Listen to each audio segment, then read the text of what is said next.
why don't we go ahead and get started. Thank you all so much for being here for today's webinar and info session on trauma-informed care in schools. This is part of a series of info sessions that is intended to support parties that are interested in applying for the Homework Starts with Home request for proposals, which are due on June 4th.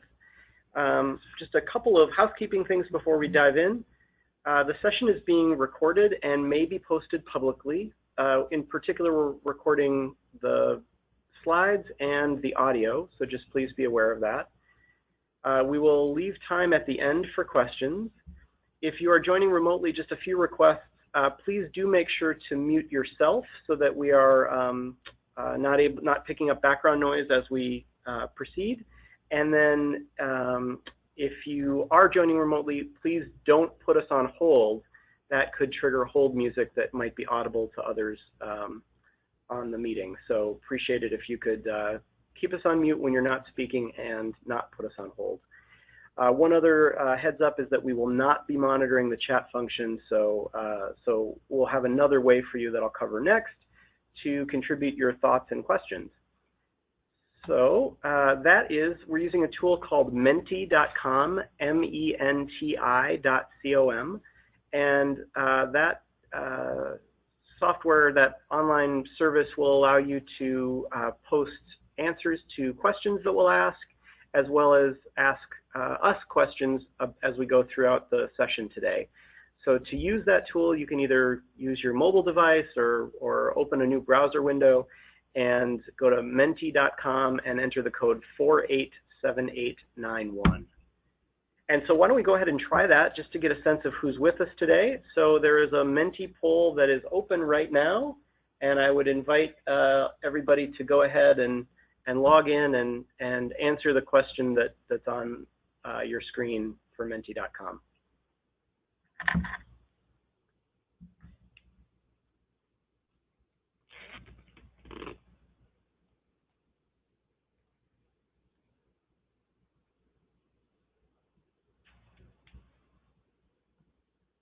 Just waiting for responses to come in.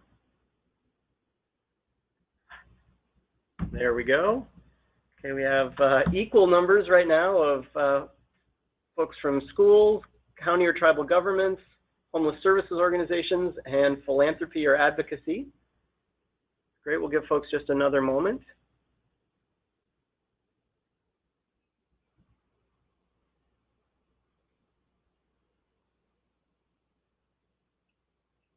All right, somebody who we didn't have a good category to capture their role. Apologies for that.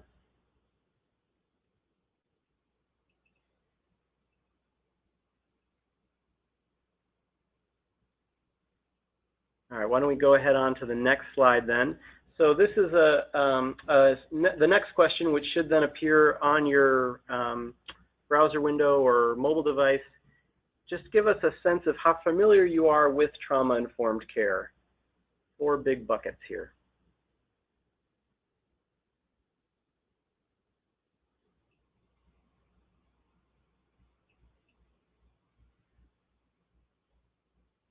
All right, well, from the responses so far, it seems like folks are in the right webinar, so that's great. Thank you very much.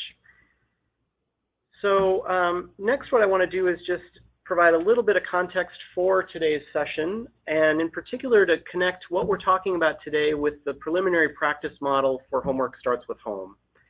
That practice model really is intended to capture some features that we hope will be common across all implementations of Homework Starts with Home, but we flagged it as preliminary, recognizing that as we go on this journey of implementing the programs, we will learn together how best to implement those programs, which will undoubtedly refine the practice model. So preliminary rather than final. That practice model includes a clear focus on equity, recognizing the disproportionality in who experiences homelessness, a critical role for families and students experiencing homelessness in shaping and guiding the programs designed to support them, so this nothing about us without us concept. Early identification and trauma-informed responses, recognizing that the earlier we can intercept homelessness, the less likely for that experience of homelessness to be traumatic or to have long-term consequences, and also recognizing that all responses to homelessness need to be trauma-informed. We'll obviously go into a lot more depth on that one today. 2-gen approaches, really calling out the importance of having systems and programs that are designed to work for whole families, not just for parents and not just for kids, but really looking at kids and families together.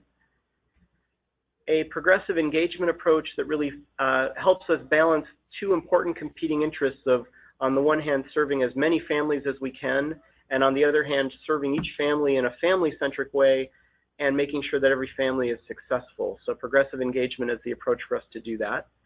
Housing first as a recognition that housing is what ends homelessness, and so we want to make sure that the path into housing is as rapid and barrier-free as it can be. Leveraging mainstream resources, recognizing that for many families, programs and services that are not in any way directly targeted to homelessness can play a critical role in creating housing stability and supporting those families. And finally, a continuous improvement element that is really recognizing that we will continue to get better doing this if we focus on continuing to get better. And so the idea is that all of these ingredients apply across all the implementations that we hope to see in Homework Starts with Home, but in a way that recognizes lots of local variation and local context in how they are applied. And so as we look at applications for Homework Starts with Home, we'll be looking at both where applicants are in terms of current implementation of these ideas, the extent to which applicants are able to increase or improve their implementation, and indications of the applicant's philosophical alignment with these elements of the practice model. So for today's session, we are really focused on the early identification and trauma-informed responses. And we hope to cover some background about why trauma is so critical for any program responding to homeless families and children. Why do we have to attend to trauma if we're going to do those programs well? We want to share with you a little bit about how trauma and toxic stress operate for children and families. Give you some strategies to recognize trauma and deliver trauma-informed responses, particularly in school contexts. And finally, to make sure that our trauma practices create a kind of ambient resilience that can also support our efforts to prevent the impacts of trauma even before they occur. My name is Eric Grumdahl. I'm with the Minnesota Department of Education and the Minnesota Office to Prevent and End Homelessness. I am delighted to be joined today by Amie DeHarpporte, who is a doctoral candidate in counseling psychology at St. Mary's, and is also a psychotherapist and practicum counselor at Carleton College. All of our panelists today have had in-classroom experience, so I appreciate that we're trying to bring that to the table today. I am really delighted that Amie is a trainer on these very topics and was able to be with us for today's session. We'll also be joined by Colleen O'Keefe, who's the executive director of the Sauer Family Foundation, and in her role at the foundation has really led some important investments in Minnesota schools, piloting efforts to bring trauma-informed approaches and curriculum into the classroom. So very excited to hear about the work that Sauer's done in that space to help pave paths forward. So to start us off, let me just anchor again why focusing on trauma in the context of homelessness is critical. And the key thing to know is that traumatic experiences often can be a precipitator for falling into homelessness, for actually experiencing homelessness. In addition, those experiences often precede and are kind of part of the background reality for families and children who are facing homelessness. And just a couple of statistics to anchor that. A number of studies have shown incredibly high rates of severe traumatic stress and trauma exposure among homeless families. 3 different studies, there's another one that's actually not even listed on this slide, that have found severe trauma exposure rates in excess of 90%. Those severe traumatic stressors are things like seeing a fatal or incredibly violent act happen in front of you, or being the victim of direct violence. In fact, intimate partner violence or domestic violence is a significant contributor to why families end up experiencing homelessness in the first place.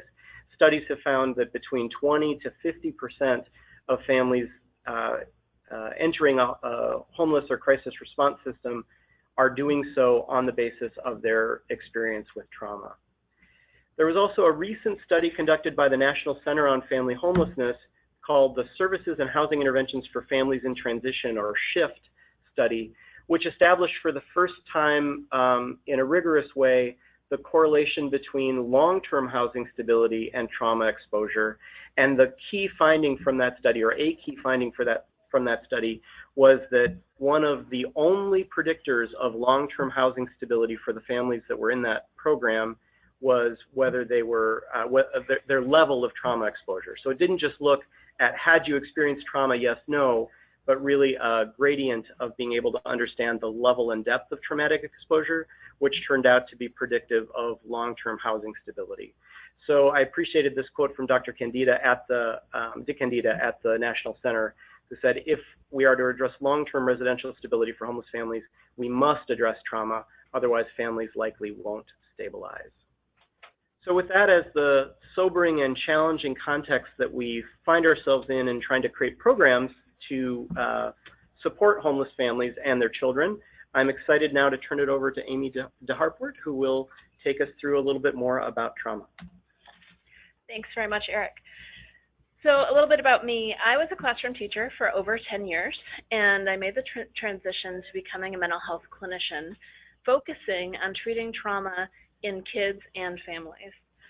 So I'm finishing the last year of my PsyD program, and as part of that journey and learning about trauma, what I realized is that my experience as a classroom teacher continually got activated as I looked back on my experiences with challenging kids in the classroom and realizing with new opened eyes that the challenging behaviors I saw were not just manipulative or willful or disobedient, but actually they were trauma. And so I made it my focus in my graduate program to take a clinical focus on what trauma looks like in the classroom and what trauma-informed schools look like. And that's what I'd like to share with you today. My dissertation for my doctoral program was creating an intervention for classroom teachers on identifying and addressing trauma in the classroom. And that intervention was over 4 sessions, and it lasted over 8 hours. And I'm going to try to take the highlights of that and condense it into 45 minutes for you. So wish me luck. So we've all heard, I think, about trauma, and for a lot of people that's associated with what we call big T trauma.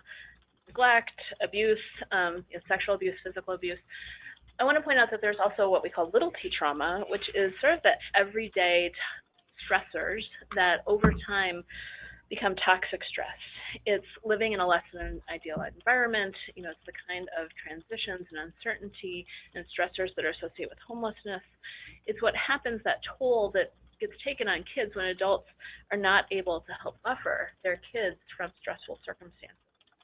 And the impact of that toxic stress is huge. So I want to talk first about the neurological basis of that stress, because it really is physiological. It's not just psychological, and it's also involuntary. And it goes back to evolution. If you see the picture here of this bear, what it represents is those times when our ancestors long, long ago faced threatening circumstances and had to figure out how to react. So those hunter-gatherers, for example, might have been going along the path looking for berries and saw what was either a bear up ahead in the path or a bear-shaped rock, and they weren't quite sure which one it was. And those of our ancestors who thought, maybe it's a bear, and who stressed for that interaction and who got ready to either fight or flee, well, they survived. And the ancestors of ours who decided maybe it was just a rock and kept going about their business, they got eaten by bears. So what that tells us is that we are the progeny of our ancestors who are highly successful in navigating a potentially threatening environment. Those of our ancestors who are hyper-reactive, who are very aware of their environment and reacted quickly and automatically to those potential threats, they survived. And we now bear the neurological evolutionary imprint of that because we are primed to be hypervigilant to our environment if it is a stressful one, if it is potentially threatening. So those kids who have experienced trauma or toxic stress, they are doing so, or the impact of that is one that has kicked in that evolutionary mode that puts them in a position to evaluate potentially threatening situations. Kids who have experienced trauma are more likely to evaluate neutral situations as threatening. They're more likely to evaluate neutral faces as hostile or threatening. They're highly sensitive to their environment in ways that was once very helpful to them because it protected them. I'll give you an example. I had one kid who was living in a family where there was intimate partner violence, and it happened as a result of his father, who would get drunk and who would come home after drinking. And this kid would tell me that he was about 7 years old, as soon as he heard the door open, he listened for the footfalls in the hallway, because he knew, based on how his dad's footsteps sounded, whether or not he needed to run and hide, whether or not he needed to try to protect his mom because he knew that violence was coming, or whether or not he could continue playing. So he was minutely attuned to the sound of his dad's footsteps. And that is exactly what trauma does. It comes at a cost. What happens to kids who have experienced trauma or toxic stress is I like to think about it as the gas pedals to the floor and the brakes are on the fritz. And what that means is the brain system, the limbic system, the amygdala, that is responsible for triggering that response system, the fight, flight, response, becomes highly overdeveloped. It's a brain wired for fear. And the frontal cortex, which is responsible for emotion inhibition and kind of executive functioning that helps us control impulses, that is impaired. I'm just going to cut in here, Amy, and ask again that folks who are joining on the phone, if you could mute your line when you're not speaking. We're getting a little bit of feedback just now. So this is... Alternatively, what I might do is just mute everybody here. So hold on one moment while I do that.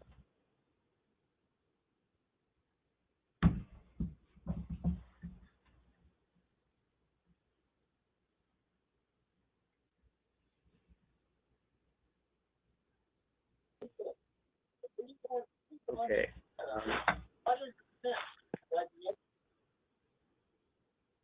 Can I just do an audio test? Can somebody send me a chat in the chat box if you can hear me now?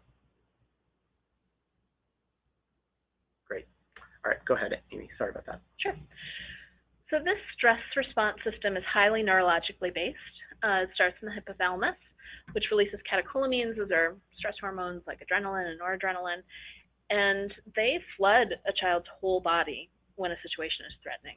They're extremely powerful chemicals that kick off a whole body reaction that's controlled by the sympathetic nervous system. So we can see all of these features, all of these symptoms in the body of a child who's experienced trauma or toxic stress. It's known as the fight, flight, freeze reaction. It helps you because you're ready to fight the bear or to run from the bear. Your heart pumps more blood.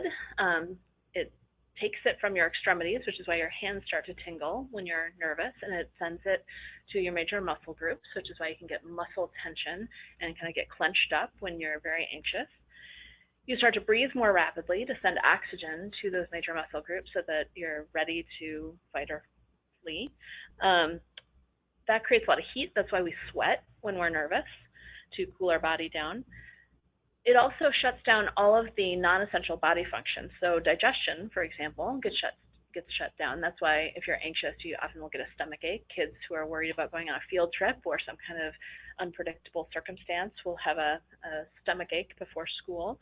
That's why your mouth goes dry before you give a presentation, because your digestive system gets shut down. Importantly, your brain limits access to the prefrontal cortex during this stress response. Because when you are fighting that bear, you do not want to be in a position of weighing the pros and cons, like, oh, do I want to go down the path? Do I not? I think I see a bear. You know, how should I proceed? What's the logical sequence of events here? No, then you're dead. What happens is your brain shuts off the part of the prefrontal cortex that ponders the meaning of life, and your mind goes blank because you're just in automatic reaction mode.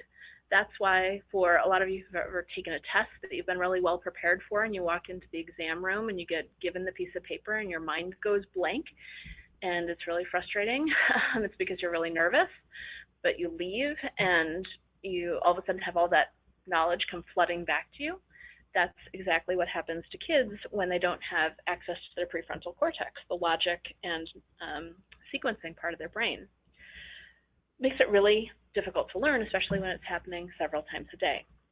And unfortunately, this happens even when there's no bear. The stress response system kicks in for kids who have experienced fight or trauma and toxic stress in any situation that seems threatening. It's like having your toaster underneath your smoke detector.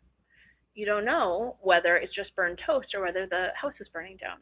And for those kids, they think the house is burning down every single time. So the fight response can look like a kid who's angry, mean, teasing other kids, hostile, violent even. The flight response can look like a kid who's lazy or doesn't care on the outside, but on the inside, what's happening is all these physiological symptoms. We can also get the freeze response, which is also known as the death response for prey animals. It's common to all young mammals. It also is self-protective. It's also evolutionarily hardwired. A little prey animal is not going to be able to effectively flee or fight.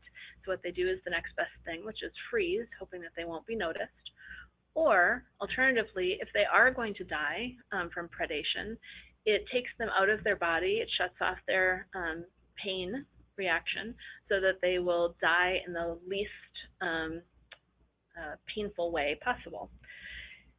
So when children are exposed to trauma at a very young age, and especially if it's overwhelming, if it's the kind of fear that feels like their life is threatened, like physical abuse can feel, like sexual abuse can feel, it results in what we call dissociation or going away. It's kids actually being removed from the situation psychologically so that they're not present for the pain that they would otherwise experience. And I often see dissociation in kids in my office clinically. I have kids who get triggered by a memory of their abuse, and they get this 1,000-mile stare where it seems like they're not even in the room. I can snap my fingers, I can say their name, I can gently touch their shoulder, and they're just gone. And this happens in schools every day to kids who have experienced trauma and toxic stress, not necessarily to that degree every time, but to varying degrees. And what that looks like is a kid who's daydreaming or checked out or lazy or doesn't care, but what it really is, it's not ADHD, it's not inattention. What it really is trauma. So for most kids, there's a natural feedback loop that settles this response. In a typical brain, we'll have the parasympathetic nervous system kick in to keep us in the window of tolerance, we call it, kind of in the optimal range of functioning, because it turns out that a little bit of stress is actually a good thing. The peak of that curve is where we want to be. We want to have a little stress to feel alert, to feel engaged. This is why if you're driving and you start nodding off, you might kind of slap your cheeks a little bit. If you hyperventilate a little bit, it will actually set off a kind of functional aspect of the stress response system that makes you a little bit more alert.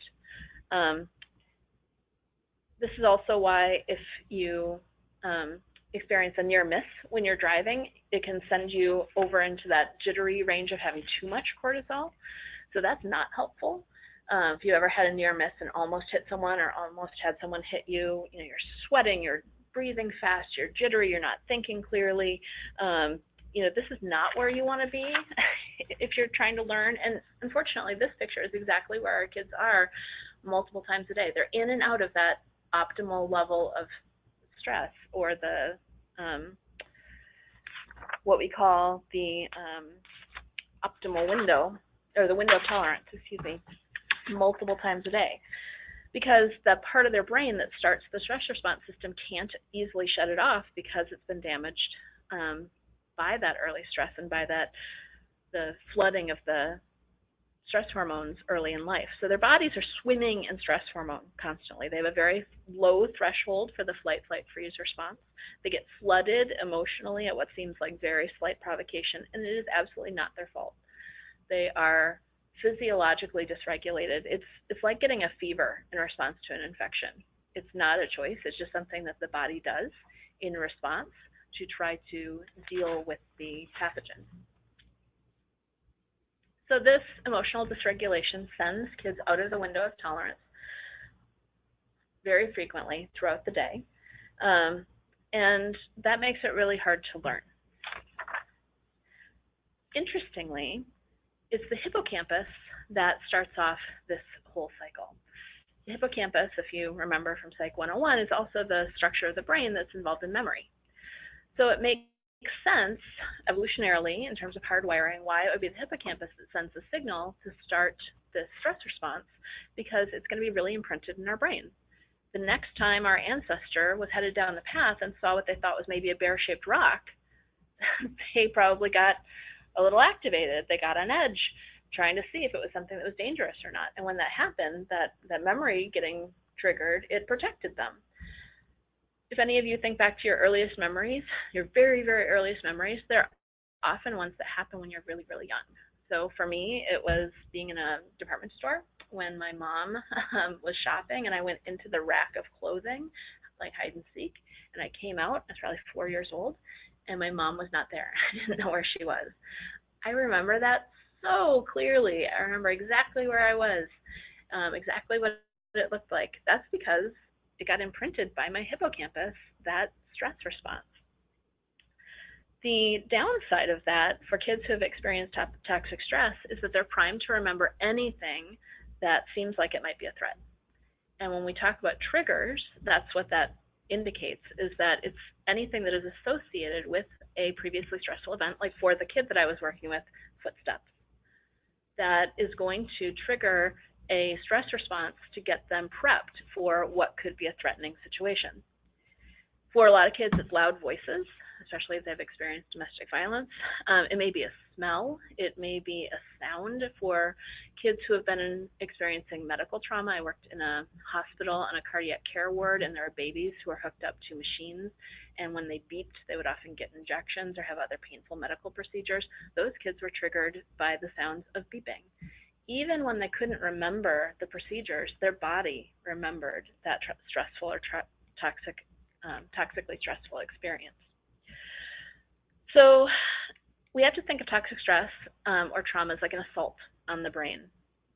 And one of the things it does is it degrades the hippocampus. The hippocampus is actually quite fragile. And so that constant bathing in adrenaline is very damaging to it. And that's one of the reasons why PTSD, or post-traumatic stress disorder, is so associated with intrusive memories and flashbacks. And for a lot of kids who have experienced early toxic stress, they will describe their memories as being kaleidoscopic. It's not that they're not accurate. They're accurate in that certain moment, but they are constantly shifting, and they don't have linear memories, and their memories are very confusing to them and jumbled up. That's one of the reasons why kids who have experienced trauma and toxic stress have a really hard time with learning, because memory is so crucial to learning. So a child who has been exposed to early toxic stress has a brain that develops a very highly reactive stress response system, because kids' brains are use dependent. In fact, all of our brains are, when we're born, we come out half-baked, basically. The connections that are needed to form to help us learn are very minimally created when we're born. They get much more created, to the tune of 15 times more in our first 3 years of life. And that happens because it's evolutionarily adaptive to be able to respond well to your environment. So we get very good at doing whatever we did early on in life, because our brains are highly plastic. So the way I think about this is that the neurons that fire together wire together. If you do something a lot, you get really good at it. It's like a sled going downhill. The very first time the sled goes down the hill, you kind of have to edge it down and kind of urge it down the path. But the next time it goes a little more smoothly and a little more smoothly. And eventually you carry your sled back up the hill and you want to go down a new path, but your sled kind of veers back into that original trough, and you have no choice but to go down that same path. Well, that's what happens to kids' brains when they get really good at being stressed out. They become highly reactive to their environment because they've been trained to do that. And all the neurons that don't get used get pruned. So the ones that are there for self-calming and regulation, if that doesn't happen, it's going to be a lot harder for the kids to do that. So these are two pictures, or pictures of two different brains. The one on the left is a normal brain. On the top, you can see the front part of the brain, and the bottom is the back part of the brain. And the red part indicates a lot of activity. So in the left brain, the normal brain, you see a lot of activity in the prefrontal cortex. The brain on the right is the brain of an abused child, same age. And what you can see is that there's almost no activity in the front part of the brain, or the prefrontal cortex. What we see in the brain on the right is a lot of activity in the back of the brain, which is the lizard brain, we can think about it evolutionarily, because the brain develops first from back to front and from bottom to top. So that's the most primitive, the most automatic part of the brain. It's responsible for things like breathing and heart beating. It's also responsible for just automatic reactions. So you can see how the brain of the child who has been abused is literally different. It's different in connectivity, it's different in structure, because of the early experiences that that child experienced. So it's important to note that the prefrontal cortex responsible for planning, prioritizing, complex thinking, that's also the part that's responsible for emotion regulation. Those are the areas in the abused brain that are dormant. So if you're starting to think that early trauma and toxic stress looks like brain damage, you'd be right. So what does this mean for a child who's trying to learn in the classroom? Well, one expert phrased it that a traumatized child trying to learn is like someone trying to play chess in a hurricane. It's really important to remember that this is a Herculean task, and it's difficult to appreciate that from the outside. These are some of the difficulties that children will have if they've been exposed to trauma that show up in the classroom. Remember how we said that the brain limits the access to the prefrontal cortex, and those connections don't get built for kids? Well, that's the part of the brain that's responsible for higher order thinking skills, abstract reasoning, problem solving, new learning. It also is responsible for learning, or is related to learning and memory. The hippocampus is really responsible for that, and we already talked about how the hippocampus becomes damaged from the stress hormone baths.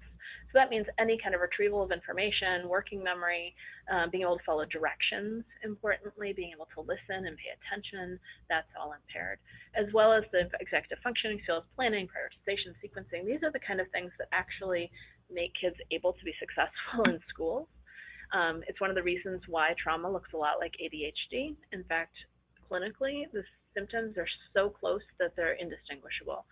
And the best practice in the psychology field is never to diagnose a kid with ADHD unless trauma has been thoroughly ruled out first.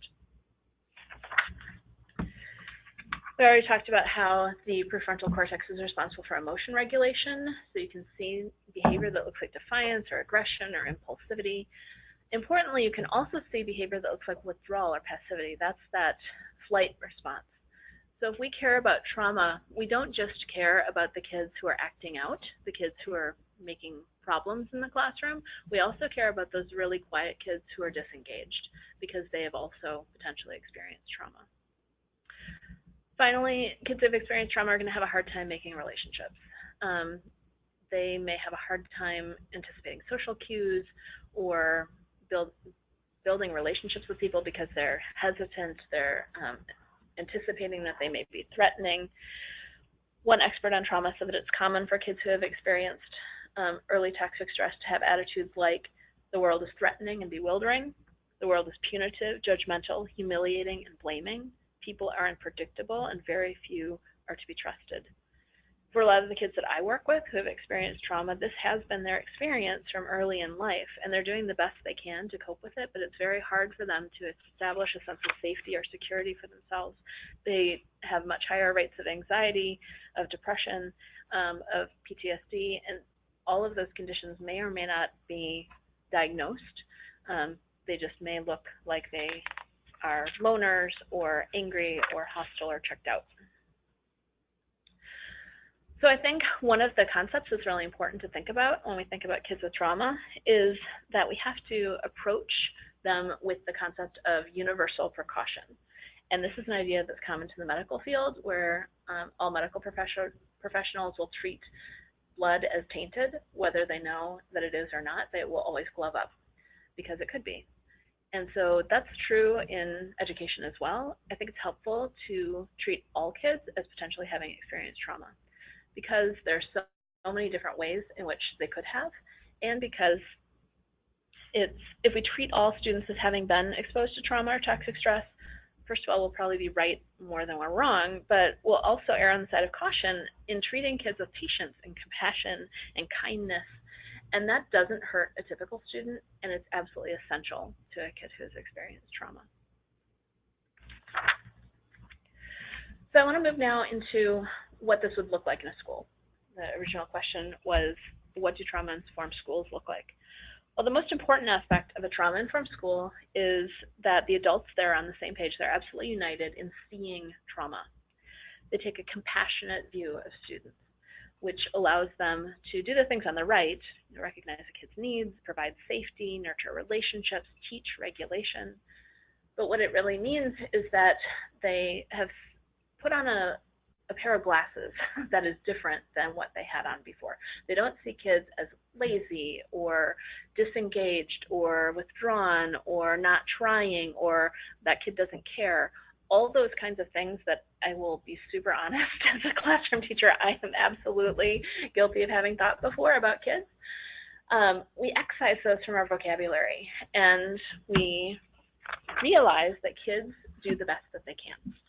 So that has to be the basic fundamental assumption, is that kids do well when they can, and if they're struggling for some reason, it's not bad behavior, it's not willful, it's not manipulative.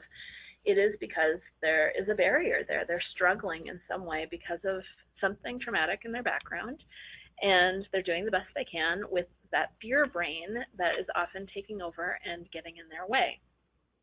So when we start seeing that fight, flight, freeze response for what it is, we're able to reframe kids' behavior, because kids cannot say to us, you know what, teacher, I've experienced trauma in my past, so my amygdala is overactive and my nervous system's really hyper-aroused, and I'm just swimming in stress hormone all the time, and so that's damaged my prefrontal cortex, and so I can't regulate my emotions very well, and my hippocampus is damaged, and so I can't remember very well, and so you tell me things again and again, and it's like I'm not even listening or registering, but it's only because of the neurological impact of my early trauma, and I really need your help, even though I'm going to constantly push you away because relationships haven't felt safe or regulating for me in the past. So if you could just keep all that in mind about my history, I'd appreciate it, teacher. Thanks. Kids do not say that to us. What they do is they present with really challenging behaviors. And what trauma-informed schools do is they see those for what they are. They see those for trauma, and we act accordingly. So a compassionate frame for difficult behavior that is trauma-informed moves us from wanting to punish kids to wanting to help kids. So instead of thinking, he's giving me a hard time, we think, he's having a hard time. Instead of thinking what's wrong with this child, we think, what has happened to this child? Instead of thinking she just wants attention, we think she needs my care and my patience more than ever. And these are the kind of phrases that would go through the mind of a trauma-informed teacher. We assume that kids are doing the best they can, and we see our main role as providing a sense of safety and a positive relationship even to the most difficult kids, in fact, especially to the most difficult kids. They're not lazy or disrespectful or defiant. They're doing the best they can. And if they're struggling, it is our job to figure out why. We see ourselves as detectives, figuring out the reasons behind any problematic behavior, because our baseline assumption is that kids would do better if they could. So our goal as teachers is to find the barriers and remove them. The phrase for this is find the need, meet the need. So our key question always as a classroom teacher is, what is the need behind this behavior? And that can look like a lot of different things. I mean, kids are very physical creatures, obviously, so they have a lot of physiological needs. You know, maybe they're dehydrated. Maybe they need to keep water bottles in the classroom. Maybe there needs to be a water bottle station. Maybe they need snacks throughout the day because their blood sugar gets low, and we all know what it's like to be hangry. Maybe they need to take a break sometimes and burn off some steam. In my kids' school, they have what's called a BFIT station, where kids can leave the classroom at any time on their own kind of self-regulated need and go out into the hall and jump rope or balance on a balance board or juggle beanbags. Kids can even check out to go outside if they need to, and because they have a staffing to be able to provide as needed supervision for outside breaks for kids who really need it. Kids also have a lot of sensory needs, and this is true across a lot of different diagnoses, where their sensory needs can become really overwhelming and triggering to them, and that can look like light that's too bright, it can look like a lot of noise, it can look like just feeling the need for more pressure or more balance in their bodies. So classrooms that have really investigated what kind of sensory needs kids have might have a quiet area where kids can go and listen to headphones or take themselves out of chaotic situations. They might have a focus on having natural lighting or having weighted vests available or fidget toys. The idea here is that we're planning in advance for what kids' needs might be, rather than waiting for a meltdown and then getting frustrated with kids when they can't cope with how overwhelmed they are. That goes for emotional needs as well. So we know that uncertainty is really triggering for kids with trauma. It raises anxiety, it makes kids very stressed. So we always want to anticipate transitions, any kind of change in the schedule, a substitute, a field trip, and have lots of planning around those kinds of events and extra adults around who are safe that can help regulate kids. We want to give warnings and preview changes so kids know what's coming. We can offer a comfort space with pillows and books and stuffed animals for kids to be able to calm themselves when needed, or a special person they can go to who is really trauma informed and can be really calm and help them regulate. We can have flexibility around things that are especially triggering. Maybe it's homework for some kids or testing. We can anticipate that in advance and realize that the more flexibility we can have on our part, the less likely we're going to be to get into a power struggle. It's also really important to provide safety for kids who have experienced trauma. Their early experience has been unsafe, it's felt unsafe.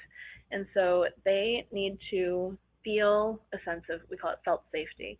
It's not just that the building is safe, which most schools are, it's that they have to feel that it is. So it's about their lived experience. And part of what really undermines that is any kind of external consequences or imposed kinds of rewards and punishments that come from adults, because that just is trying to coerce compliance. It's not actually about creating new learning, and it's especially undermining for the sense of safety for kids who have experienced trauma, because it triggers the fight, flight, freeze response. So punishment is especially harmful for kids with a trauma background. It creates a negative self-concept. It increases shame. Kids who have experienced trauma already carry around an enormous amount of shame. I had one kid who described himself as skin-covered garbage. He was a kid who had experienced early toxic stress and some emotional abuse, and he just walked around feeling like he was garbage. And a lot of kids do, because when there's uncertainty in their environment, when there's a lot of things going on that are beyond their control, kids are egocentric. And what do? They turn it on themselves. They blame themselves. They think they must be the common denominator. And so they're very easily alienated from adults, and their relationships with adults are very easily damaged. And that's what punishment does. And I will say even rewards are stressful for kids with trauma, because not getting the reward, or the thought that they might not get the reward, plunges them into that shame. So in trauma-informed schools, we want to build relationships, not escalate the stress response system. So we don't do things like take away recess for kids who are struggling, or have sticker charts or leveled behavior systems. Any of that kind of externally imposed reward and consequence, or carrot and stick kind of behavior control, is really destabilizing to traumatized kids' sense of safety.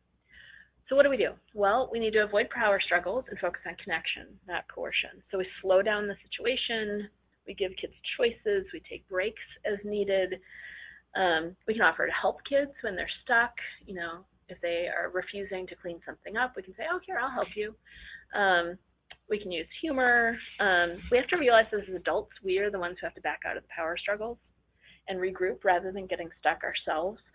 And for that, we also have to be really aware of our own triggers, because of course, as adults, we may well have experienced some trauma or toxic stress ourselves. And so we can have our own fight, flight, freeze response going on. We can have our own stress response that's happening in response to the frustrating situation with the child. So that we don't mirror that dysregulation, we have to become aware of that and aware of our own triggers, and be aware that we can go to the need to control, just like kids go to the need to control when they're feeling unsafe. So in a trauma-informed school, each child is supported by a web of relationships. Because I'm sure one thing you're wondering is, well, if I don't have a carrot and a stick, what do I have? Well, the main thing that we have in trauma-informed schools is relationships with kids, relationships where kids feel safe, where when they walk in the building, they immediately know that they're valued, that they are cared about, that there are adults there want to build connection with them. They feel known, they feel affirmed, they're getting high fives, they're getting fist bumps, there are adults who are taking an interest in them, asking them questions, who are noticing if they get a haircut. They really need to feel it. And remember, they feel like skin-covered garbage. So it is not enough to just assume that kids know that we care about them. For traumatized kids, they have to feel it. They have to have proactive, affirming, visible, frequent, constant actions that show them that they are valuable and cared about. And adults have to be really aware of how their own behavior might be triggering to kids. So it's really important to stay really patient in order to convey that sense of felt safety, to have a lot of consistency, a lot of availability, a lot of compassion for these kids, soft eyes, kind voice, really making it safe to make mistakes, making it easy to ask a question, getting down on their level, being really affirming. These are things that are easy to do when we're in a good place ourselves. It's a lot harder to do when there's a lot of chaos in the classroom and there's a lot going on, when there are a lot of kids with a lot of needs and we're pulled in a lot of directions. And so we have to be aware of that ourselves. So it requires some intentionality. And I will tell you one thing that I did at a school that was really successful was that I asked the teachers to write down the names of all the kids in the school. It was a pretty small school. So they put it up on butcher block paper, and we put it up around the staff room, every single kid's name. And then I gave the teachers stickers, and they walked around the room and put stickers next to the names of each kid who they thought would come talk to them if they had trouble with something or if they were struggling. And then we walked around and looked at the butcher block paper again afterwards to see which kids' names had stickers and which kids' names had none. And what was really striking to them was the high number of kids whose names had no stickers next to them. Those were kids who the staff acknowledged probably did not feel like they had a safe adult in the building that they would go reach out to if they were having trouble.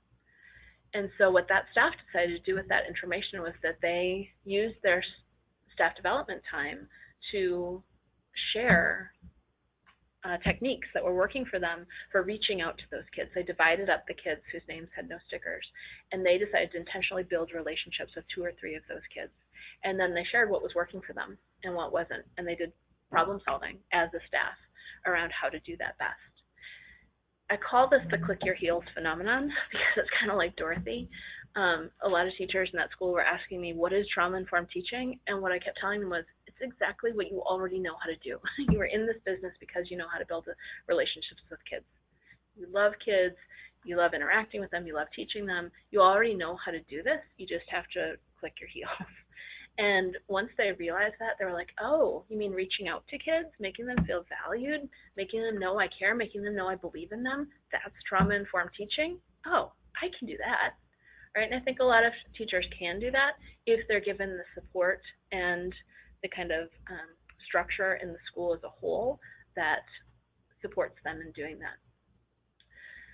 They also need to have some training, I would say specialized training, in how to co-regulate with kids, because that's not something that teachers are necessarily taught. I wasn't taught that as a young teacher. I wasn't taught how to attune to a child's emotions and how to offer them active listening, how to provide empathy and reflective listening to their emotions, how to help them label their emotions. Those are the kind of things that we do to de-escalate kids in moments of struggle. And that takes some practice and some specialized training especially to disengage from a conflict situation with a kid or a power struggle and be able to help them learn how to achieve a compromise or how to redo a situation so that they can actually learn from it. Those are things that teachers have absolutely the skills to do, but may need additional training to learn how to employ the techniques in the classroom. I would say the main question for each school has to be, does every single child in this school feel that there's at least one adult in this school who's on their team? And that sort of raises a question, should raise a question in every teacher's mind when they're engaged in some kind of difficulty with a kid. Given the totality of my relationship with this child, are they likely to see me as being on their side? The answer to that question has to be yes. It has to be. Because for kids with trauma, the answer to that question is make or break for their relationship with you and for their relationship to school and education in general. They have to feel like they have adults who are on their side. So if we take a step back and think about prevention so that we're not in already stressful situations with kids, but we're preventing the need for de-escalation in the first place, what it really is about is teaching self-regulation, emotional regulation, helping kids stay within that window of tolerance. And a lot of kids, typically developing kids, already know how to do this. They know how to take deep breaths. They know how to tell themselves, you know what, this other person, you know, that's just them and this doesn't have anything to do with me. I'm going to walk away. I'm going to take a break. I don't have to respond.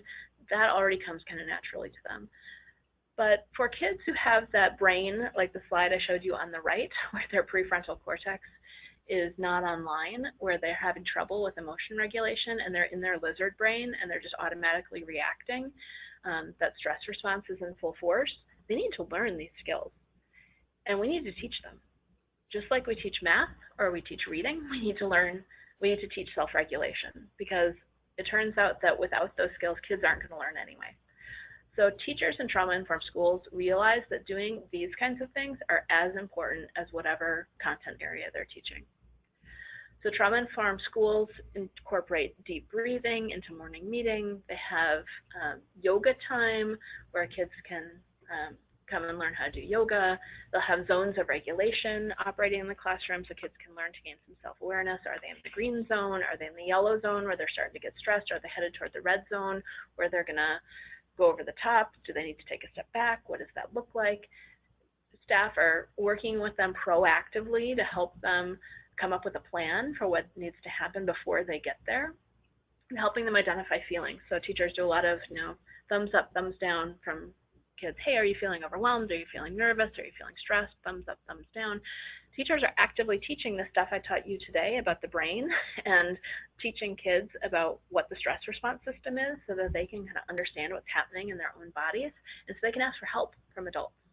The real indicator of a kid who's successfully being met where they're at when they have trauma is that they see adults as someone who can help, and they're going to teachers or to building staff saying, you know what, this is too much, I need help.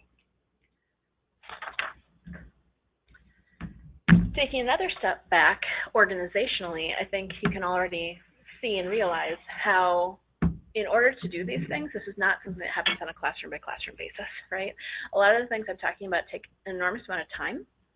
It takes a lot of patience. It takes a lot of staff resources, more than what schools typically have.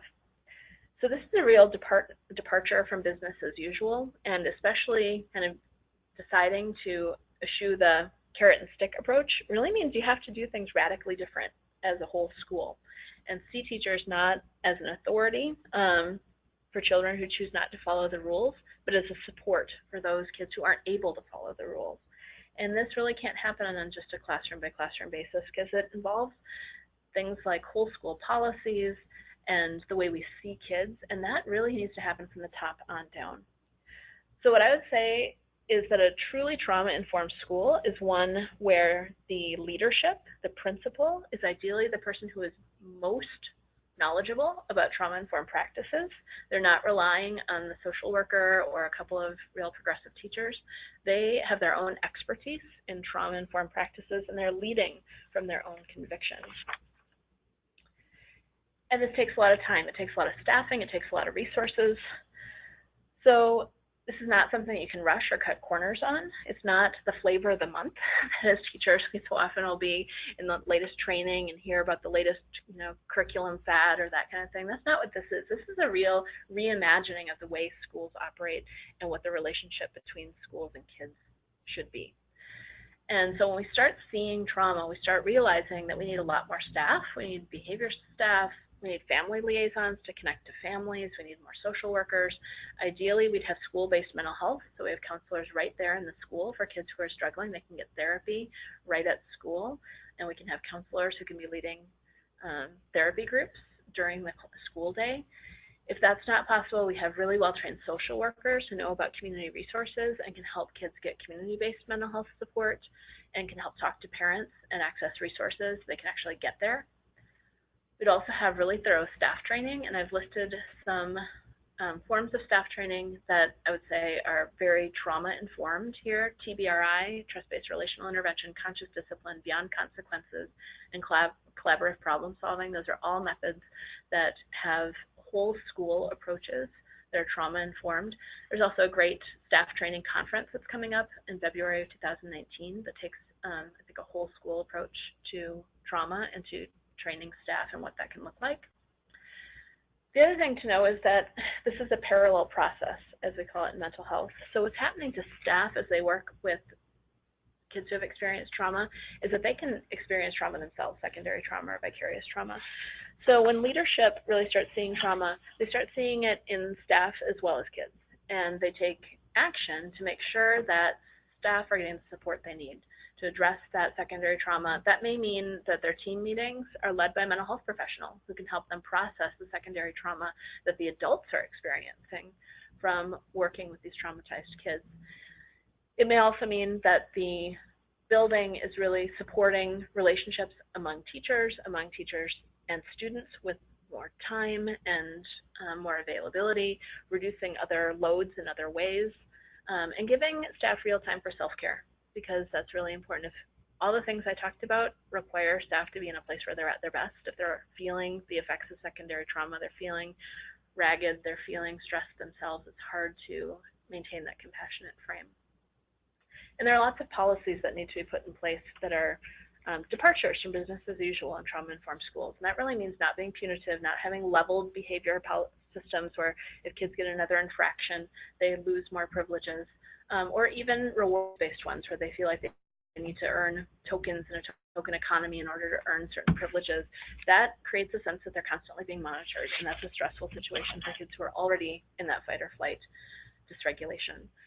So the curriculum really needs to be devoted to social and emotional learning with a trauma frame and getting parents and families involved and really being flexible around a lot of the policies and procedures that can create stress. The goal is to take away those barriers, to find them and take them away and meet the needs rather than creating more stress for already stressed kids and families. So I realize this has been a lot, it's probably like drinking from a fire hose. 8 hours of content just got condensed down to 45 minutes, so congratulations for getting this far. What I will say is that this is just the tip of the iceberg of the knowledge and the expertise that is out there. I have the complete citations for these resources in the reference section of this PowerPoint, so I encourage you to check that out. It gives complete information about where you can find these. I think every one of these manuals and articles and books is excellent and really comes from a very trauma-informed place that is practical and has a lot of hands-on tips and ideas that you can use in the classroom. I will say that's not exactly true about the book, The Boy Who Was Raised as a Dog. That isn't necessarily aimed at teachers, but it is a great reference book by a child psychiatrist, Bruce Perry, who founded a lot of this trauma-informed kind of work and really gives you the psychologist or psychiatrist's view of what's happening clinically for kids when they experience trauma, but it's told in a very anecdotal way that's very easy to read. And finally, I would recommend the film Paper Tigers. It's a 2015 film about a school that decided to transform itself by starting to see trauma and the results that they experienced. And that's available on Amazon. So thank you very much. I'm now going to turn it over to Colleen. Great. Thank you so much, Amie. Before I hand this off to Colleen, I also want to remind folks that if you'd like to use the Menti tool, that is a great way for you to be able to provide questions that we will get to at the end. And again, to use Menti, go to menti.com and enter the code 487891. And there you'll have kind of an open question area where you can pop in questions that you'd like to have us tackle when we get to the end of the presentation.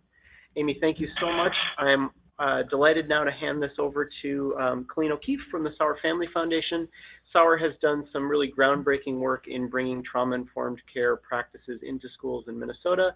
Sauer Family Foundation is also one of the members of the Heading Home Minnesota Funders Collaborative, which is one of the funding partners for Homework Starts with Home. So Colleen, thank you so much, and all yours. Okay, thank you. Amie, thank you for that. That was a great description of trauma and ideas about how schools can work with trauma. I'm going to talk specifically about a program that we're piloting here, and this is about the prevention of the long-term effects of trauma and for building resiliency in children. So the ALIVE program was created by Dr. David Johnson, who is a psychologist in New Haven, Connecticut, who has been working with people with PTSD in New Haven for over 20 years. And he was starting to feel like we are waiting too long. We're waiting until the effects are so bad. And instead, we have to get on the front end and we have to start working with children and we have to start doing preventative kinds of things. And around that same time, a principal at one of the local schools came in and started talking about the behaviors she was seeing in her schools, and they just didn't know what to do about them. And so they began to collaborate, and they created the ALIVE program. It's currently in 26 schools in 4 states, and most are in New Haven, where the mayor there wants this program to be in all of her schools in New Haven. And they've been running it for about 7 years there. The Carolyn Foundation and the Sauer Family Foundation are piloting the ALIVE program in 2 schools here in the Twin Cities, and we're adding 2 more in the upcoming school year. So first I'm going to talk about how Dr. Johnson and the principal were thinking about the program when they developed it, and then I'll talk about what it looks like in schools, and then I'll talk about the results we're seeing. So children are, as Amie was talking about, children are exposed to toxic stress and trauma well before they break down into symptoms and behaviors. In New Haven, they found that 40% of kindergartners who teachers rated as being model students had been exposed to high levels of toxic stress. And as Amie talked about, that's why we need an all-school approach so that all children are able to participate, because you can't tell always by looking at kids who have had high levels of stress. So the only way to find out really is to ask the child. So Dr. Johnson believes, next slide I guess, that this public health approach around working with stress in children before it manifests in that dysregulation that Amie talked about. And he believes that if we are waiting until children break down, that we're failing kids, and that treatments that are happening later on, including his own PTSD work actually that he's been doing, is really too late and more expensive than a preventative approach. The principal came to him feeling like they were trying to invent new ways of managing student behaviors instead of addressing the cause of the behaviors. So together they started to look at what are the root causes of the behaviors, and he spent a school year in her school as they developed this program. The ALIVE program is really pretty simple. It's about identifying the core source of the stress in the child, helping the child communicate that to a knowledgeable listener, and helping them discharge the emotion linked to that stress. So Amie kind of talked about this earlier. You can see on the left side, it's talking about stress, and then the red line is the threshold for resilience. And for children, and really for any of us, right, there's good stress in our life, and there's a level of stress that we can still attend to tasks. It's when our stress gets up over that line of the threshold of resilience that it interferes with our ability to focus and do all the things that Amie was talking about earlier as far as our executive function and thinking brains. So ALIVE is really, this program is really focused on how do we bring the stress down in kids below that line so that they can attend to the tasks at school.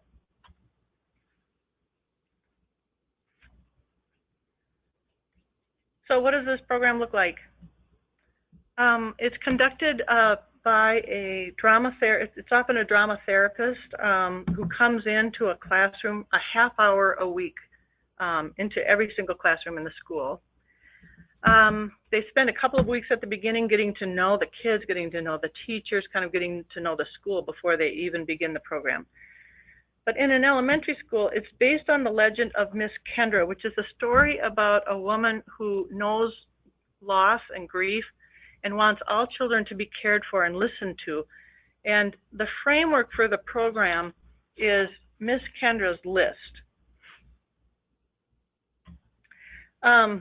The list is posted in each of the classrooms. And first I should say that there's a poster in the classroom that has worries on it. So it has a block on top that says, I have a lot of worries today, and a middle block that says, I have a few worries today, and the bottom block says, I don't have any worries today.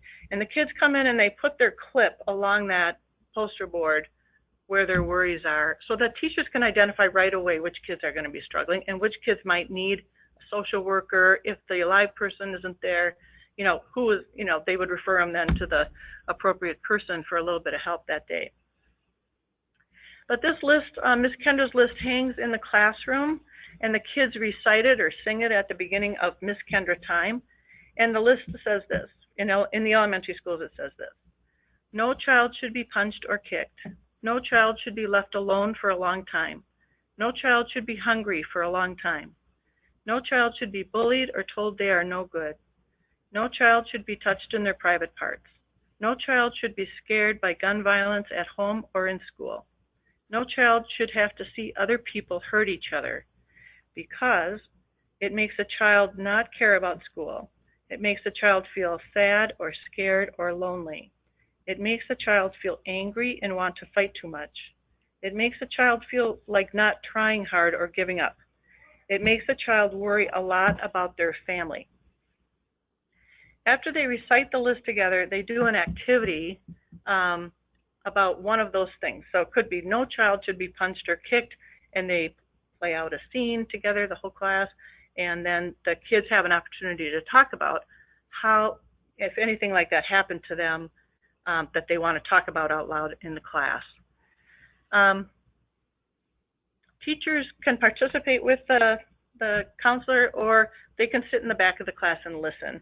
And all of the classes I visited, the teacher is sitting in the back of the class or up in front helping, because they really want to know what's going on in the lives of their students, right? They know that they can do a better job as teachers if they know what's happening. The second way that kids can, so that's a picture of a teacher and a counselor, one of the alive people working with the kids in the overall class. And then the next slide shows them talking about the mailbox for Miss Kendra. So the second way that children can share their worries is to write a letter to Miss Kendra. And I have copies of the letters, and they are heartbreaking, from kindergarten kids. It's pictures mostly, and then as it goes up, it's letters. But every child is responded to. So they would put a letter in the box 1 week, and 2 weeks later they'll get a letter back from Miss Kendra. Every letter is telling them that they are brave to share and suggesting an adult in the school that they should talk to about their worries. So there's another. I've seen like regular mailboxes with Miss Kendra's name on the side, and boxes like this in classrooms. The third way that children can share their worries is through a 15-minute pull-out session with the drama therapist. The teacher and the therapist talk ahead of time about who might need a session today, and as Amy talked about earlier, sometimes it's the kids whose behavior is just dysregulated. They're kind of all over the place. And sometimes it's the kids that are withdrawn that need to have a pull-out session. So the student and the drama therapist go into the room. They have 15 minutes to work out. The child acts out what their worry is. And I got to watch a couple of the sessions, and really watching those kids walk in, they were bouncing off the walls. The 3 kids that I saw were just like barely able to control their bodies going in. And after, about 12 minutes, actually, because the agreement is that the child will be back in 15 minutes back to the class, the child is just calm going back into class. And it looked like magic to me. But there's also a parent portion to the Alive program. The kids are given red beads, and they wear them on a little bracelet when they've shared out something really difficult. And so during the parent program, the parents write to their children about how brave they are, and children write to their parents about how brave their parents are. And then they read the letters to each other.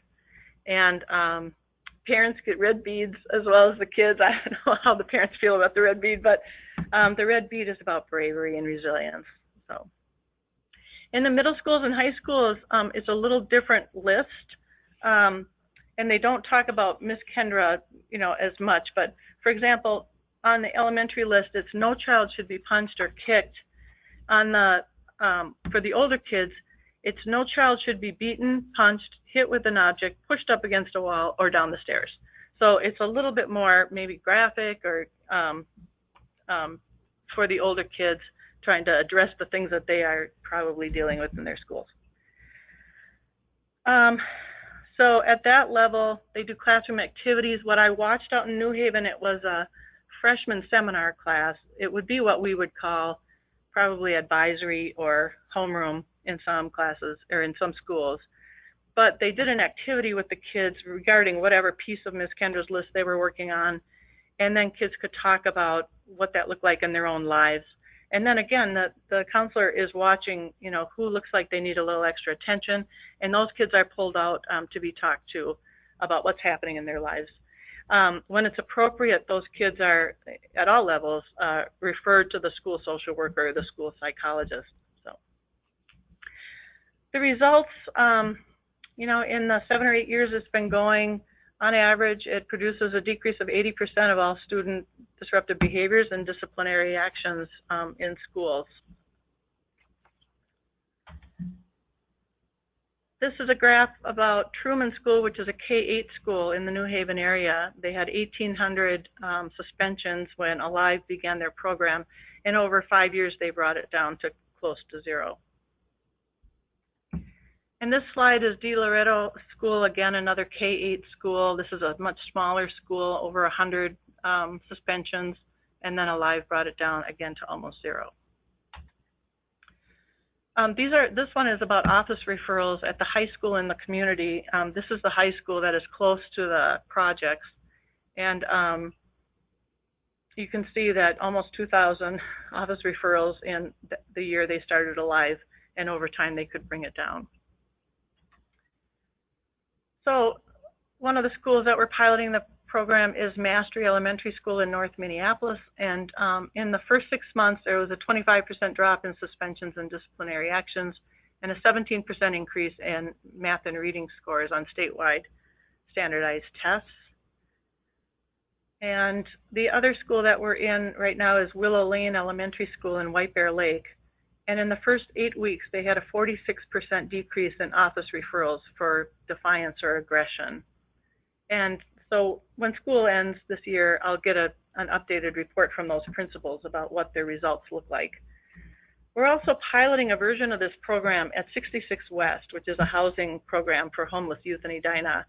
But they just started the program in March, and they're kind of taking the way that they do it in schools and adapting it for a homeless youth organization. So this is just an example of a program that works on the prevention side, trying to prevent the effects of toxic stress, and works to build resiliency in children and parents. And it also helps build a caring community in the schools. In one classroom I was in, at the end of Miss Kendra time, one little girl said, "I think we all need a hug today." And they all got up and gave each other hugs, and it was the best thing. So I really am glad to see that happening in classrooms. So that's it. Great. Well, thank you so much, Colleen. We are now, we've got about 15 minutes left in our time today, and now can open things up for questions. So would welcome any questions. Either you can unmute yourself. Let me see if I can unmute everybody's lines and unmute your own line on your end. And then you're welcome to share any questions that you might have just orally. Otherwise, feel free to use the menti.com tool as well to post any questions that you'd have for Amie or Colleen.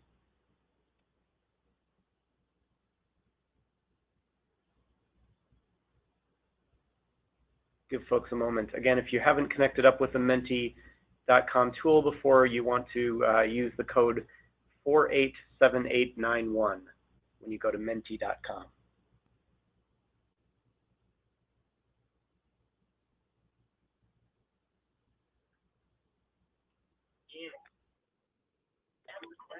Hi, I wasn't able to get.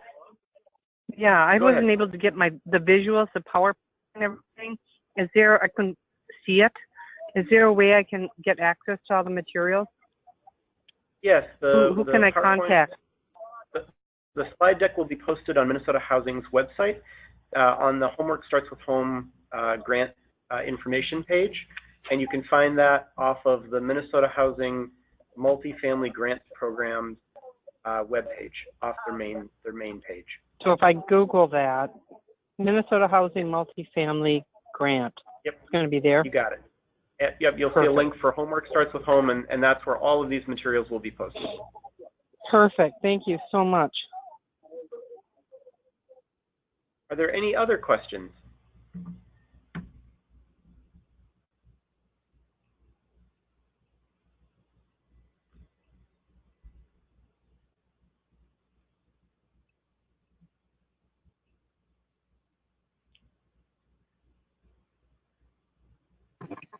Yeah, I got one quick question. Please, go ahead. I'm curious, I work kind of pretty closely actually with 66 West, and I'm curious how they... I'm sorry, it's a little hard to hear you. I'm not sure what end of the channel, but could you try that again? Sure, can you hear me any better? You're still kind of fading in and out. I'm sorry about that. I'll type it in, one moment.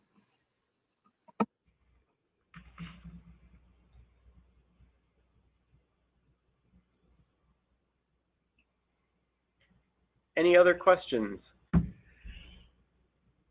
All right, here we go. So for this grant, what engagement approaches would an outsider housing advocate use to connect with students at risk of homelessness?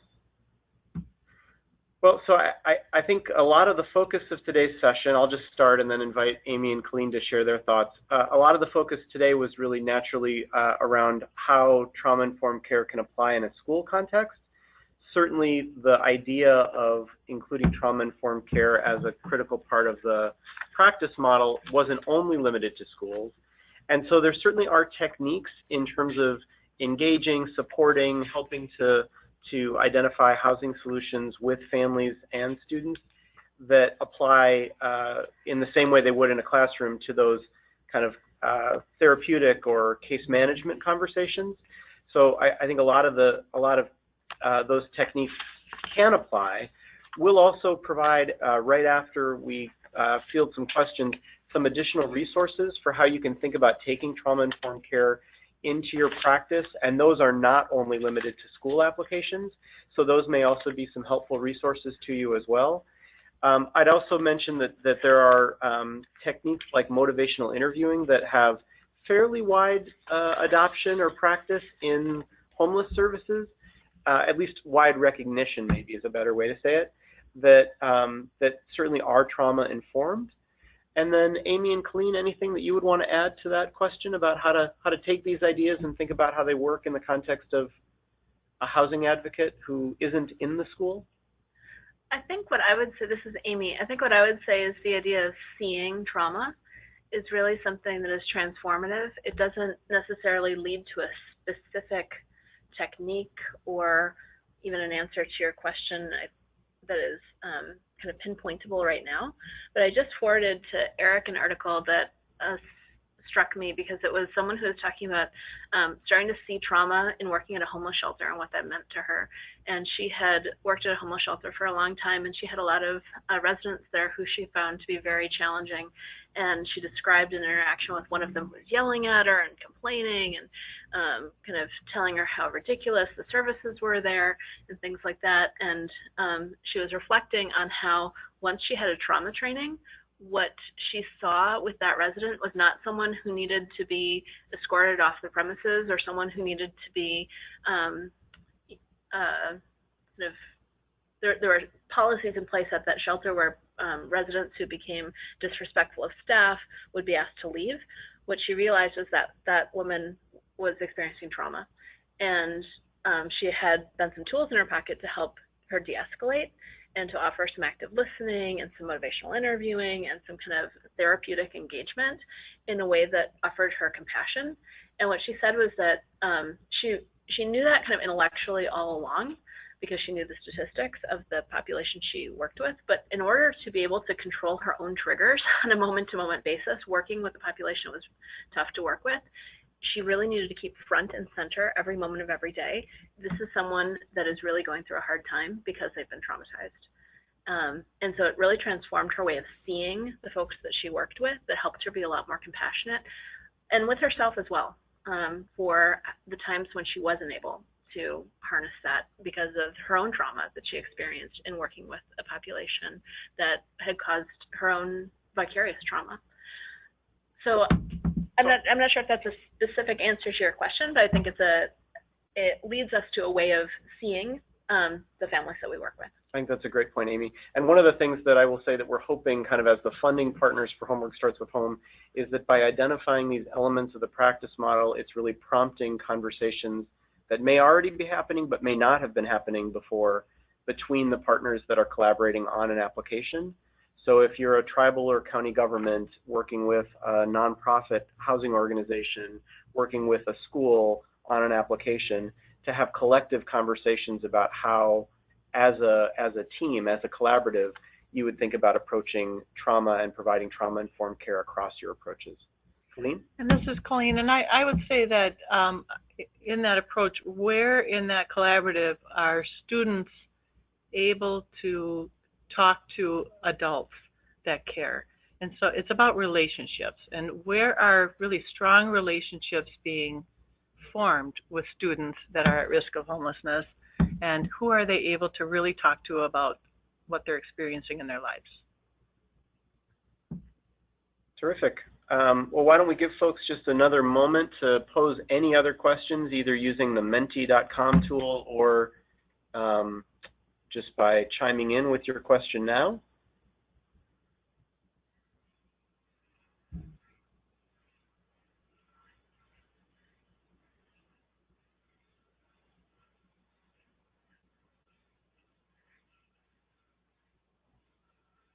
All right, well, thank you all so much for participating today. Before we end, just want to cover some additional resources. So here's one of the tools that on the left side of the screen that I mentioned. This is from the American Institutes for Research. They have a trauma-informed toolkit. If you go to air.org/TIC tool, that will connect you with some of their resources. Here's also a link for more information about the Alive approach. That's at traumainformedschools.org.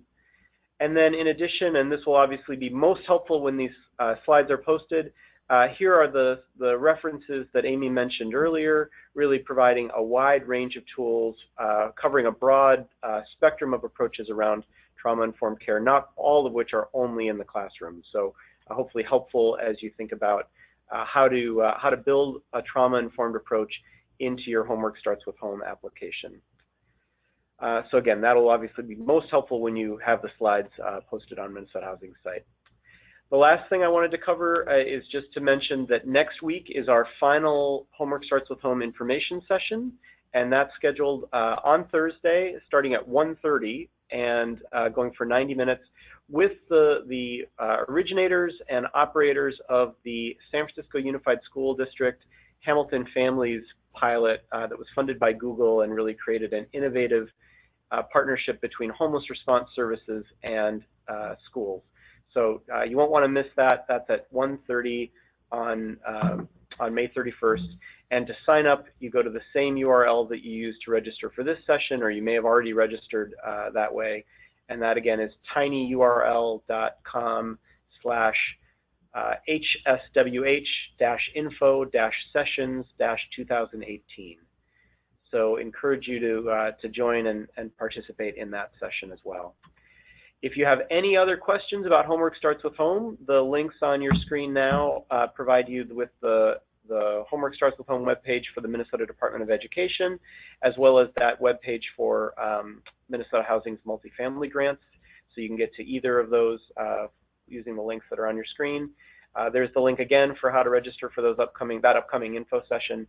And finally, if you have any questions about your application itself, please don't hesitate to reach out to Diane Elias at Minnesota Housing. Her email address is on the screen. Her phone number is 651-284-3176. Thank you all so much, and thanks for participating today. Enjoy the rest of your day, and good luck with your applications.